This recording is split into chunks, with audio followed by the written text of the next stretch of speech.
युवाओं को डिप्रेशन से बाहर लाना, तनावमुक्त जीवन जीना सिखाना और साथ ही साथ परमात्मा के साथ कनेक्ट करना। कि आजकल का जो युवा है ना वो रॉन्ग साइड जा रहा है और जब गलत दिशा की ओर जा रहा है तभी उसी का परिणाम है कि आज आप लोग यहाँ पर कहीं ना कहीं आपने कोई ना कोई गलती की है ना। तो जो हम लोग ओम शांति बोलते हैं ना, तो इसका जो अर्थ है वो है ओम। ओम मीन्स होता है मैं। ओम मीन्स क्या होता है? और मैं आत्मा और शांति शांत स्वरूप हूँ। तो हम लोग जब ओम शांति बोलते हैं तो एक दूसरे को याद दिलाते हैं कि ओम मतलब मैं आत्मा शांत स्वरूप हूँ। अब आत्मा की बात है, जानते हैं हम लोग जब भी कहते हैं ओम शांति, आप कहते हैं ओम की ध्वनि करो। लोग कहते हैं ना आपसे कि अगर आप ओम की ध्वनि करेंगे तो आपकी माइंड की जो शक्तियाँ हैं वो डेवलप होंगी, आप अच्छे से काम कर सकेंगे। इसलिए सुबह सुबह हमें 7 बार 11 बार ओम की ध्वनि करनी चाहिए। तो ओम, जब आप ओम शब्द को गुंजारित करते हैं तो आपके अंदर की जो शक्तियाँ हैं वो डेवलप होती है। क्यों? क्योंकि आपको आपके अस्तित्व से मिलाया जाता है उस टाइम। ओम का अर्थ होता है मैं आत्मा, आपको आत्मा की अनुभूति कराई जाती है, इसलिए हम लोग ओम शब्द का उच्चारण करते हैं। तो हमारा जो स्वरूप है वो क्या है? शांत स्वरूप है। हमें किसी के साथ लड़ाई झगड़ा नहीं करना है, किसी को गाली नहीं करना देना। हम लोग करते हैं ना, अब्यूज कर देते हैं, कोई छोटी छोटी सी बातों को लेकर के किसी को भी गाली देने लगते हैं। आजकल के बच्चों को बहुत ज्यादा चल रहा है, शराब पी लेते हैं, सिगरेट पी लेते हैं। तो हमें इन सब चीजों से बाहर कैसे जाना है उसके लिए हम लोग गाइड करते हैं स्कूलों में, कॉलेजों में। और मोस्टली जो हम लोग सबसे ज्यादा प्रयास करते हैं वो जिलों में जाकर के बच्चों को सही दिशा देने का प्रयास करते हैं। उसमें हमारे 7 डेज का कोर्स होता है और उस 7 डेज के कोर्स में हम आपको सिखाते हैं कि किस तरीके से हम अपना जीवन व्यतीत करें जिससे हम एक श्रेष्ठ मार्ग की ओर जाए। क्योंकि जीवन तो यहाँ सब जी रहे हैं, घर में भी सब लोग जी रहे हैं, है ना। बाहर जाओ तो कोई अधिकारी, कोई IAS है, कोई IPS है, आप लोग भी यहाँ बैठे IPS के अंडर में बैठे हो, है ना। तो वहां तक भी तो हम पहुंच सकते हैं जो हम यहाँ आए। किसी के अंडर जाए, हम किसी को अपने अंडर में भी तो ले सकते थे। आखिरकार हमने गलती कहाँ की? कोई ना कोई हमसे ऐसी मिस्टेक क्या हुई है जिसकी वजह से हम यहाँ तक आए हैं, हमें उसको सुधारना है। और अब हम हो सके जितना अपने समाज को योगदान दे सके तो हम एक अच्छाई की बात पर चल करके अपने समाज को योगदान दें। तो उसके लिए आप लोगों को 7 डेज का कोर्स करना होगा। तैयार है आप लोग? अगर आप लोग रेडी हैं तो हम फिर यहाँ पर जो ऑफिसर है हेड है उनसे बात करेंगे और 7 डेज का यहाँ पे मोस्टली सभी बच्चों को करेंगे, ठीक है। उसमें कैसे हम लाइफ को स्पेंड करें, कैसे डिप्रेशन फ्री लाइफ स्पेंड करें। क्योंकि पता है आपको, आप लोग यहाँ क्यों आए हो? एक आपने कहानी सुनी होगी, शायद नहीं सुनी हो तो आज अच्छे से सुनना।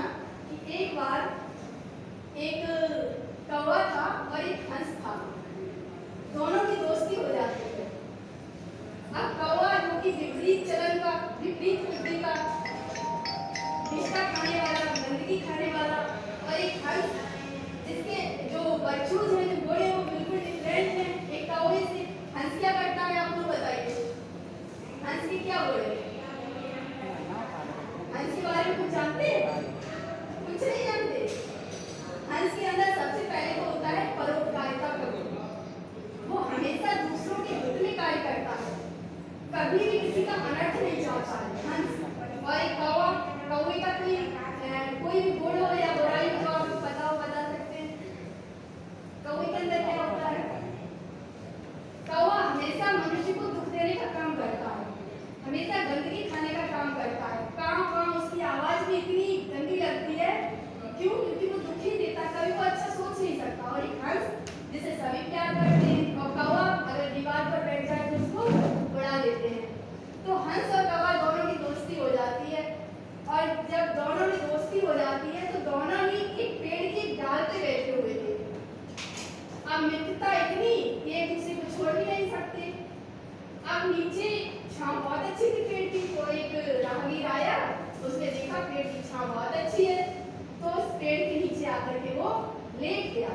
और लेट गया तो हवा बहुत अच्छी चल रही थी, तो हंस ऊपर बैठा था हंस ने देखा कि राहगीर सो रहा है, तो उसने अपने पंख फैला दिए और पंख फैला करके उन पर हवा करने लगा। अब ये चीज कौवे को बिल्कुल भी अच्छी नहीं लगी। अब हंस जो कि परोपकारिता का गुण लिए हुए है, तो वो अपना काम कर रहा है, वो व्यक्ति गहरी नींद में सो जाता है। अब कौवे को ये चीज बहुत खराब लगी। उसने कहा, देखो मित्र, ये मनुष्य हैं, लोगों को दुख देते ही रहते हैं, पर आप ये बहुत गलत कर रहे हो कि आप पंखों से हवा कर रहे हो। तो हंस कहता है कि देखो मित्र, वो मनुष्य का कर्म है, उसका कर्तव्य है, वो हमारे साथ कैसा व्यवहार करता है वो जाने, लेकिन हमारा जो उद्देश्य है वो हर किसी को सुख देना है, तो मैं तो अपना काम कर रहा हूँ। कौवे को ये बात बिल्कुल भी अच्छी नहीं लगी। तो कौवे ने क्या किया, उड़ा और उड़कर के जमीन पर आया, उसने एक कंकड़ मुंह में दबाया और ऊंची उड़ान भरी। और ऊंची उड़ान भरने के बाद उसने वहां से वो कंकड़ था उस व्यक्ति के ऊपर छोड़ दिया। अब वो व्यक्ति गहरी नींद में सो रहा था। हंस सुना, इसमें प्रश्न आएगा, हम पूछेंगे आप लोगों से। तो जैसे वो कंकड़ उस व्यक्ति की नाक पर गिरा, तो उस व्यक्ति की नाक जो नींद थी वो खुल गई, क्योंकि नाक पे गिरा। तो उसे गुस्सा भी बहुत आया। गुस्सा आया तो उसने ऊपर देखा तो कौन बैठा था, कौवा उड़ चुका था। उसने हंस को देखा, उसकी जेब में थी रिवॉल्वर, आजकल भी लोग लेकर के ही चलते हैं। उसने वो रिवॉल्वर थी, वो हंस पर चला दी, हंस मारा गया। अब आप मुझे ये बताइए कि उस हंस ने ऐसी क्या गलती की थी कि वो हंस मारा गया? बताइए, उसने कोई गलती की थी या नहीं? कोई गलती नहीं की थी। अगर हंस मारा गया तो उसमें हंस की गलती जरूर थी। अब जी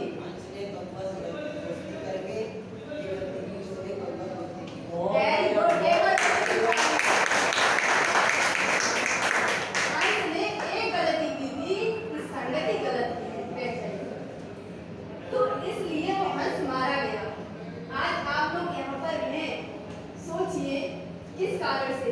जरूरी नहीं है सब बच्चों ने गलतियां की हो, लेकिन उस हंस की तरह आपने कहीं ना कहीं कोई ना कोई गलती की है या नहीं की है? जब की है तभी तो आप यहाँ आए, क्योंकि अक्सर हम जब जेल में जाकर के मिलते हैं बच्चों से या किसी से भी, तो वो यही कहते हैं, बहन जी मेरी तो कोई गलती नहीं थी, हम तो ऐसे ही चले आए। ऐसा हो ही नहीं सकता है। आपने कहीं ना कहीं गलत का साथ दिया है, उसकी हमें हाँ की है।